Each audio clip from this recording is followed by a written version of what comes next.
امیر جماعت اسلامی حافظ نعیم الرحمان کا کہنا ہے کہ پی آئی اے کا شمار دنیا کی ٹاپ ایئر لائنز میں ہوتا تھا۔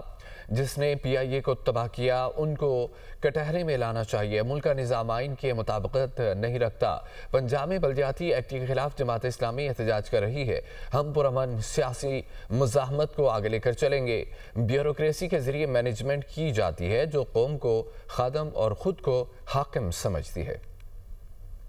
پی آئی اے کی بولی میں ایک اشتراک ہو جاتا ہے، کمپنیوں کا ایک اتحاد ہو جاتا ہے اور وہ مل کر آپس میں طے کر لیتے ہیں اور پھر آگے اپنے کام کو چلاتے ہیں۔ یہ ایک کنسورشیم ہے وڈیروں کا، جاگیرداروں کا۔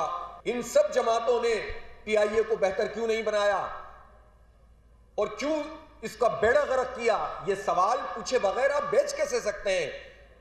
یعنی جن کو کٹہرے میں کھڑا ہونا چاہیے، جن پر مقدمے بننے چاہیے، جن حکمرانوں پر، وہی اس کو بیچ کر خوشیاں منا رہے ہیں، جشن منا رہے ہیں کہ ہم نے بہت بڑا کارنامہ انجام دیا۔ جماعت اسلامی اس بات پر یقین رکھتی ہے کہ ہم پرامن سیاسی مزاحمت کو آگے لے کر چلیں گے انشاءاللہ۔